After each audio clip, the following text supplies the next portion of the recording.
Hello everyone and welcome to another episode of Blindside Fresno. My name is Darcy Elliott and we are here today with some guide dog puppy raisers. So we kind of have a full house today. I'm very excited.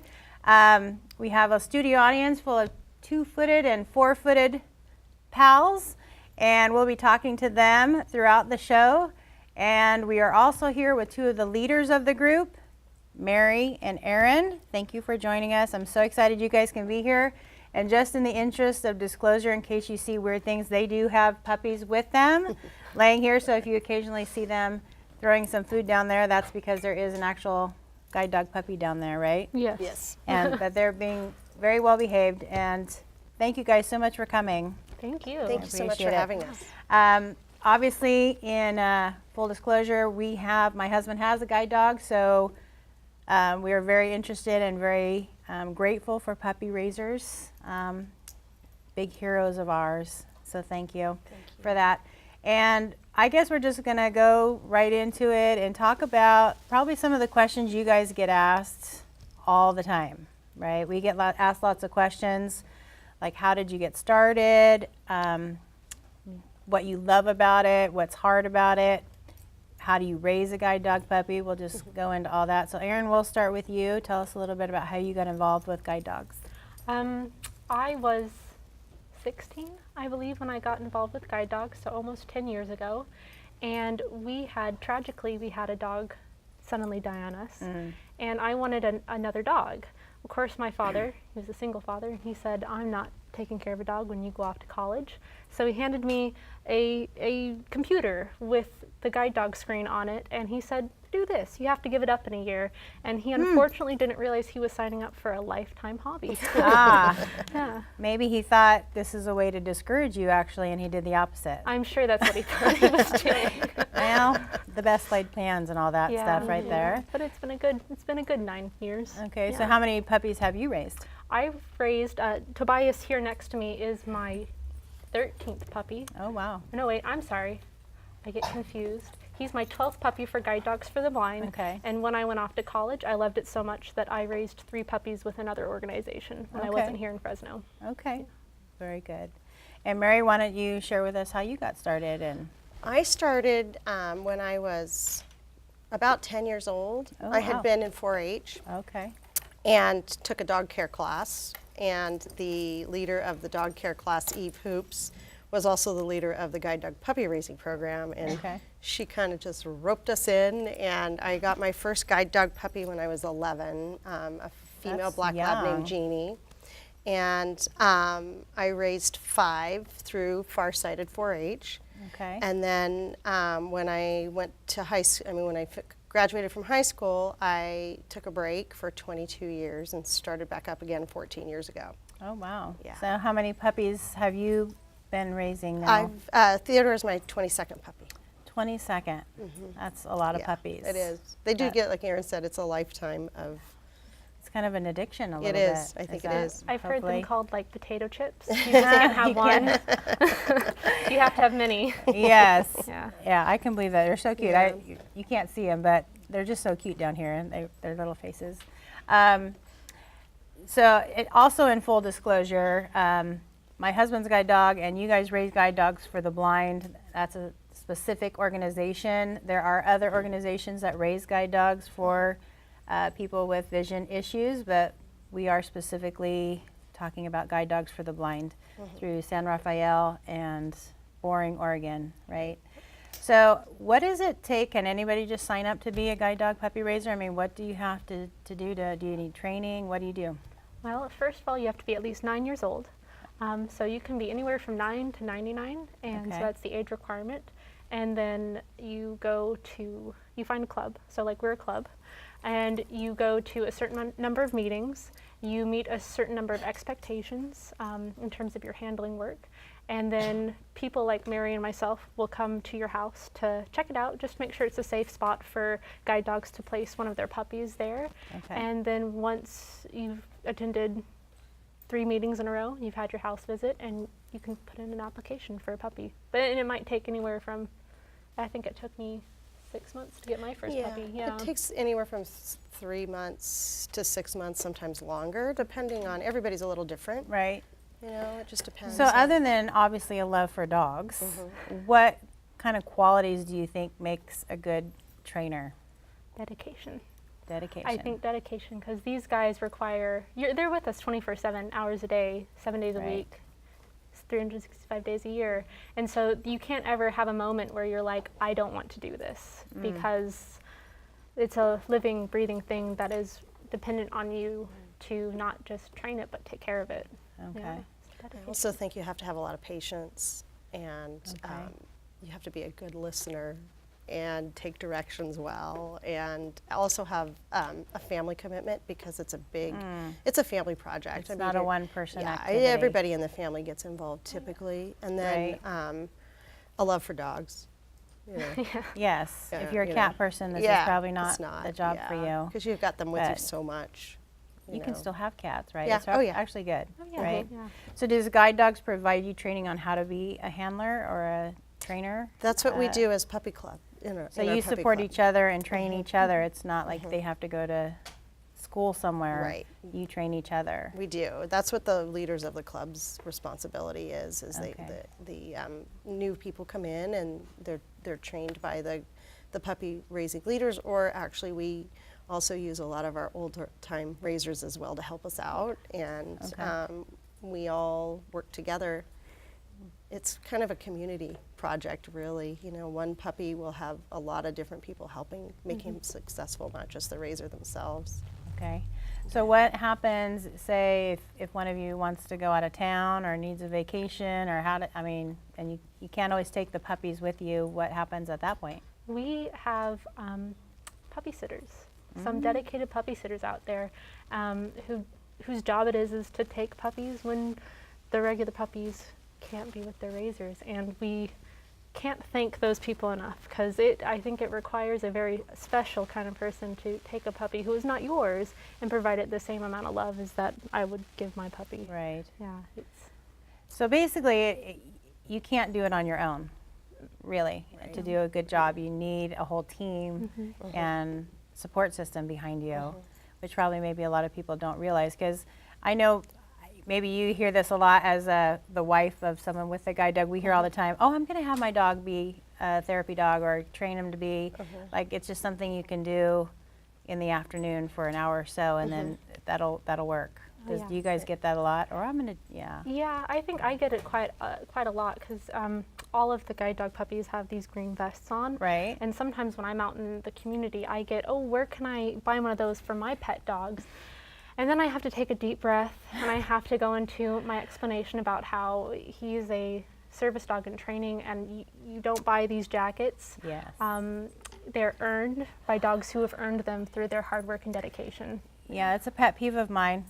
Literally a pet peeve, right? When I go to I think it is for all of us. Yes. when I go to our local pet store or the national chains, and you see service dog vests on sale, like for anybody to buy, because we've had some negative interactions with fake service That's the dogs, problem. and that is just, so it really bothers me when I see that, or when I see people with dogs with one of those, and they're like, the dog is misbehaving, the dog is a problem. I just cringe inside, because that makes the people who are really doing the job kind of look bad. It makes us, And it makes I it don't know. harder Makes it for, harder, I yeah. mean, I've been turned away from a couple of stores who have said they've had a bad experience with a service dog, and so they weren't allowing any dogs in ever. right. And so I used to carry around copies of the ADA, the section that Okay. talked about service dogs, and just said, talk to your manager. You can turn me away, because these are just service dogs in training, so they're not covered under ADA law. Okay. But I do let them know that if a legitimate service dog comes in here, if they're turned away, it could be a lawsuit. So Yeah. and people who pass off their pets as fake service dogs really do a disservice, I think. I agree. I agree.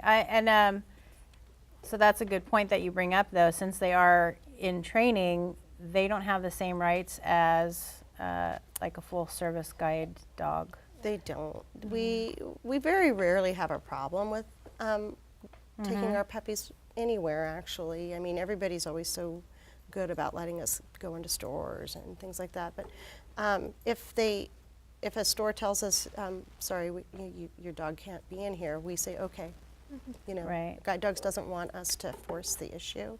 So we say, okay, that's fine, thank you, and we'll leave. Because you're kind of ambassadors as well Yeah. for the whole program and the agency, as not just Right. the actual trainers. So I'll bring up the big question or the big comment that you might get all the time. I could never be a puppy raiser. I could never give them up. So explain how you feel about that question and what your answer is, because we were talking about this just before the show. It's so And funny. yeah, so I'll get your perspective on that. It's hard, I think. I don't think it ever gets easier. It just gets different. With every dog, you have a different sort of bond with each and Right. every single dog. And so it never gets any easier to leave them in the kennel, or sometimes there is a transportation van that comes down from Guide Dogs, make them put our dogs on that van should we choose. But it's never easy to say goodbye. It's different with every puppy. You have a different set of emotions running around. Some puppies, you're sitting there like, they got this. And other puppies, you're sitting there going, I really hope they got this. Yeah. And I Yeah. think we send them back. I mean, our hearts are breaking when we send them back, but we're also extremely proud of, you know, we get a little 8-week-old bundle of fur that's mouthy and Peas on the pees carpet. all over the carpet. And we're sending back Wow. a really nice, well-trained dog that's Yeah. matured into, you know, just a wonderful dog. And there's so much pride in what they're going to do with their lives, you know, and what they choose to do with their life. Because Yeah. I think they all choose it. If they want to do it, they're going to do it. If they don't want to do it, they're going to make it very apparent to Guide Dogs that they don't want to do it. Yeah, and we'll talk in a minute about the steps in the training process to talk about that. I just wanted to bring that up because I know that's the number one thing that you guys get. And now, and from being the other side of that, from my perspective as the wife of a blind person, I mean, you guys are my heroes, and we were talking before. I honestly, I mean, it takes more love to send them away, I think to so. do greater things, to change someone's life for the better, than to keep them. I mean, obviously keeping them would be awesome too, because they're magnificent and they're terrific. But to sacrifice to that level, it makes me emotional just thinking about it, honestly. Yeah. Because I know how it's changed our life or my husband's life. So we appreciate that. I mean, and for people who think you're being cold-hearted or it's just like you don't care, it's like the opposite. It is. Sometimes it's harder to give these guys up than it would be a regular dog because they're with us so much. Right. You know? Yeah. And I just, you look at the amazing difference they make in their people's lives, no matter if it's, if they go on to be a guide dog or a different service dog or sometimes even a career change, just being a loving pet. You look at the difference they make in their people's lives, and it's, Agreed. I can't imagine not giving any of my dogs up to go on and do that for someone else. I had one person explain it's like raising a child when they're 18. You kind of send them in the world to do great things. You And then guys they just choose do what it they do. earlier than Yeah. 18. Yeah. It's like at 12 months or 14 months or something, right? 14 to 18 14 months. And you 18 hope they months. go off and to do wonderful things, right? And they all Right. do. I think they all do. And sometimes I feel like the ones that are the hardest to give up and the ones that are, I feel like, you know, it is definitely a sacrifice, but they Yeah. bring us the biggest blessings in the end. They Yeah. really do. Yeah, You they're know, usually the ones that you people work we- the hardest on. Yeah. And you see what they do for their person, and it's just like, wow. Amazing. It is. Well, we're very grateful. So let's backtrack a little bit now. We talked about giving them away, but what happens when you get them? They're 8 weeks old, usually, right?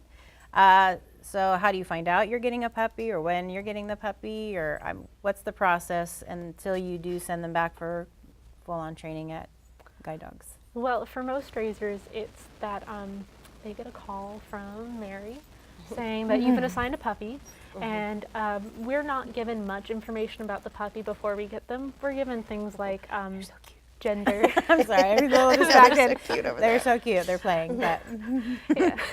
We're given gender and breed, sometimes And color. and color. That's right. If you're getting a lab, Okay. you'll know if you're And getting a yellow letter. or a black lab. And sometimes you get the letter, most of the time you get the letter that their first name starts with. okay. And so and you don't get to know their name until you get them. And part of that reason is because Guide Dogs doesn't reuse names that are in the program. So an active guide dog, so like Leif, Yes. there's no other Leif out there. Right. He's the only one. And my buddy Tobias here, he's the only Tobias as of right now. And so that leads to some very interesting names. Right. And if you hear a rather particularly interesting name before you get a puppy, you might go, oh, I really don't like that name. But if they hand you this sweet, wiggly, warm puppy breath thing and say, oh, by the way, its name is Fig or Fig. something. I think that's cute. And it's all Okay. It's cute. Yeah, it's all very, it's personal. And so since you don't know what person's going to like what dog name, they're just like, I'm not going to give you your name until I hand you this puppy, because then what are you going to go like, no, I don't want this puppy. No one says that. Well, and another reason why they don't tell us is sometimes they have to make changes at the last minute. So you know, if you find out a dog's name and you really like it, and then all of a sudden you get one that's Right. different, and then later you'd be like, I was supposed to have that puppy over there. And if So- that puppy graduates, then it's, yeah. So And I know, like, with guide dogs, the litter mates all start with the same letter. So Leif has a brother, Liberty, and there's a Langley and a sister, Louise, and names, yeah. they're all L's. And these guys are Tobias and Theodore, so that's a and T then we litter. have Tinsel here as Oh, and well. Is that part of the same litter as well? Yeah. Yeah. So, We actually very have cute. we have two sets of 3 litter mates in the club, and then Okay. a set of litter mate, 2 sets of Gretzky and Gabriel. Yeah. Yeah. So we have Hard to Tinsel, remember. Tobias, Theodore, Haiku, Hitchcock, and Helper. and then Gabriel and Gretzky. Gretzky. Oh, I admire your ability to remember all those names. I teach middle school, and I'm always like, I can't remember your name. I know there's like 150 of you. That's okay. But, I remember the Well, there's dog's only name. 15 dogs, so that's Yeah, a little less that's than a 150. little bit better. So you do finally get your assigned dog. Oh, and I should mention that Guide Dogs only works with labs, yellow labs, black labs, golden retrievers, and mixes of labs and retrievers. Yes, right? and they'll occasionally have a chocolate Yeah. and Okay. a brindle Or a lab brindle. with, you know, the Yeah. different Right. markings, but those are, Those are rare. Those are rare. They don't breed for that. Okay. so yeah. And so you get your puppies, They usually come and then down what happens? We start training right away. You know, the very first couple days we work on housebreaking and getting them used to living in a house and having them, you know, they're crate trained right away. They sleep in their crate the first night. So we Okay. work on good crate behavior, no vocalization. What else? We start our paw pad training almost right away, Yeah. where they're working on positioning next to us in a stand, and we work on, you know, basically those kind of things to start with. Yeah, you just Yeah. teach them good house manners to begin with. Sometimes you'll have a dog who doesn't like to wear the head collar that we use or that jacket, and you'll get them used to having to wear these things. But mostly for the first couple of days, first week really, it's all just teaching them how to behave in a house. Okay. Because They've lived in kennels. Know. Yeah. Be a nice, came- well-behaved. Yeah. Be quiet. Yeah. And then we gradually start introducing, you know, the obedience commands and getting them out to age-appropriate outings. You know, we start off real slow with them. We'll run into the Walgreens. CVS real Yeah. quick and just walk in the door and walk out. You know, with them, and then gradually Okay. we gradually start. Because if you can That- think of it, They're waking up and they're like getting all rambunctious. this.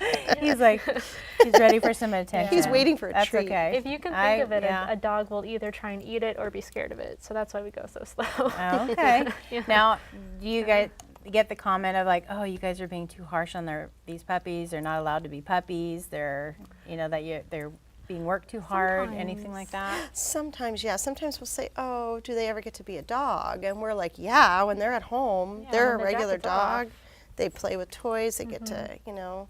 Go And I always tell outside. people they actually have it better than a lot of other dogs because they go everywhere with us, and then they Right. get to be, you know, they're inside dogs. Yeah. You know, they're with their person 24/7. Right. And yeah. So So yeah, these guys are definitely, they live the good life. They get to run, they get to play. It's kind of like a They child. get good you healthy have food. They get yeah. room. They get you have certain veterinary care. expectations of them. You know, if you're in a restaurant, you don't want your child to sit there and scream their head off. In the same way, I expect my puppy not to bark or try and get food off of people's plates. Yeah, Right. just certain expectations for in public. Well, that Yeah. reminds me of a story when we first got Leif and went to a restaurant. We were a little nervous about the reaction we would get because we'd never done that. And the owner, he was like, well, yeah, of course, you can come in. And he just went under the table, and then we left, and it was fine. And he said, you know what? I would much rather you bring your guide dog than people who bring in their kids. I said, yeah, and he would clean up after himself. If we drop any food, we don't leave a mess because he snatches that up right away. So he's very helpful that way. So how long do you guys keep them? I mean, so you don't actually train them to be seeing eye dogs. No. You are in charge of what? Our main responsibilities as puppy raisers is socialization. We get them out, age-appropriate outings, to like the bank, go to the grocery store. We take them on Amtrak. They go on BART, buses, anything that we think that they may encounter with their handler later on in life. We get them used to so they're not distracted by things when they're out and about with their person. And then another really big responsibility is teaching them really good house manners because they're going to somebody that can't see what they're doing. Right. So they have to. You don't want them relocating socks or shoes or things like that, or chewing things up or counter surfing. And then we also teach them really good relieving habits because you never know if a person's going to be living in New York City and have to take their dog down from an apartment complex down to the street to do their business. Right. And also we have to teach them not to do their business out on outings because they can't go in a store. Yeah, they're on a Those schedule. kind of things. Yeah, they're very scheduled with their relieving. We know when they go, when their normal relieving times are. Oh yeah, I'm always like, must be 5 o'clock because there goes life, right? We know. So that's mainly the three most important things is socialization, good house manners, and relieving. And so when you do take them back to guide dogs for actual training to be working with a blind person, how old are they typically? 15 months, I think, is the average. It depends on the dog. Like golden retrievers tend to be a little more immature for a little longer. So some of these golden retrievers stay with us till they're a little older, like 18 months old. That's interesting. And I've had a dog who was 14 months old and they just sent her in. So so it depends on the dog. But I think 15 months is the average age. 15 to 16 months usually. Okay. Yeah. And so I follow you guys on Facebook, and I always say, oh, so-and-so's in stage 5K, or I don't know what the letters are. And I'm like, well, that sounds good. I don't know what that means, but that's probably a good thing, I guess. What is that all about? They have the breeding phases and then the training phases. So breeding phases are all letters. And they're just telling you if where they are in terms of the stages. So you've got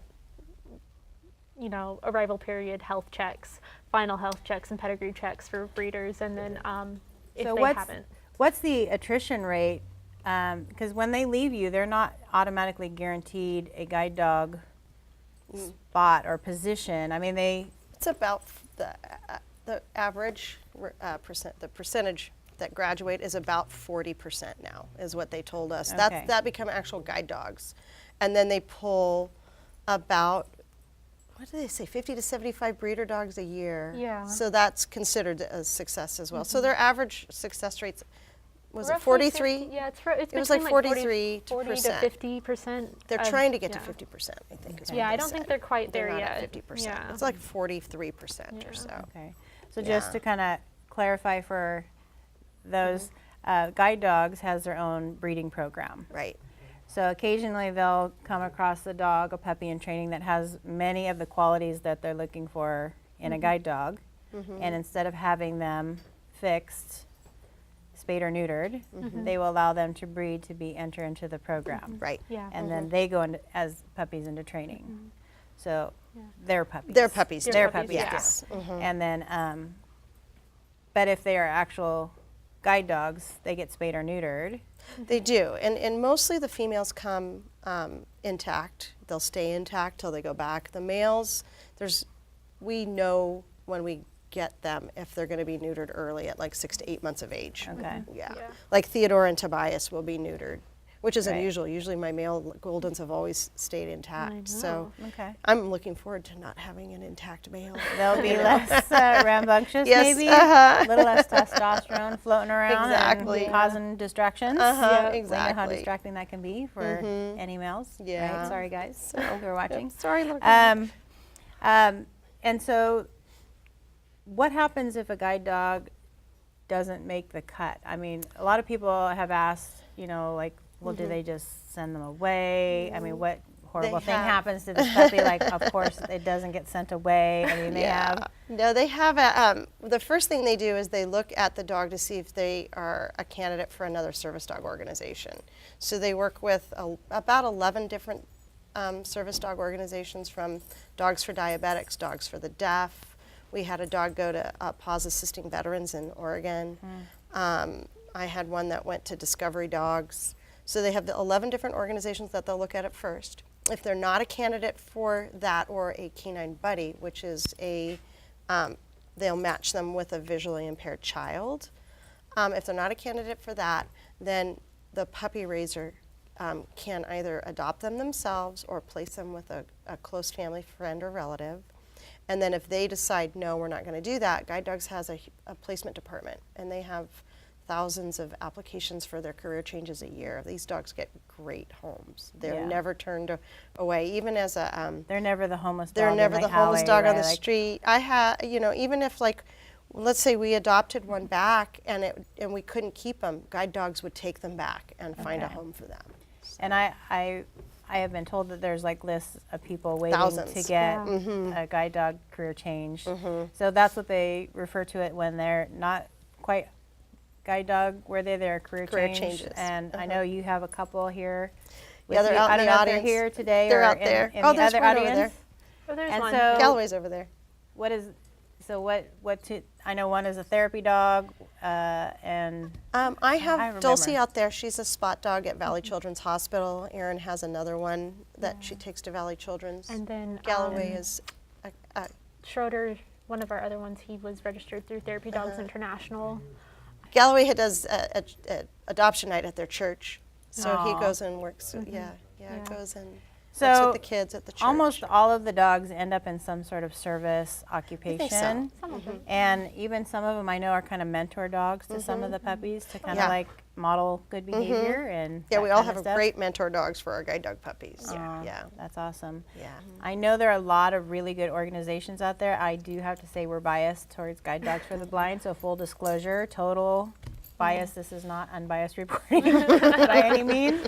So sorry to everybody else, but that's okay. Yeah. But anyway, so thank you so much for coming today, guys, and everybody in our audience. I want to thank you so much for sharing with us your story. And we're going to put up the information of how to contact you if anybody out there has questions or wants to be a puppy raiser that lives in our area or wants to contact or find out how to become one. Hopefully that's okay with you, that we're going to... We Yeah, we always can need do- puppy sitters. Yeah, we always need Always. puppy sitters. So again, anyone, if you're out there and you have questions or you're struggling with low vision or blindness issues, or you have questions about guide dogs or how to get a guide dog or how to be a puppy raiser, any of those things, please contact our producer, William Elliott at Blindside Fresno, and visit our Facebook page as well as the YouTube page. And thanks for joining us. Have a great day, everybody, and we'll see you on the next episode.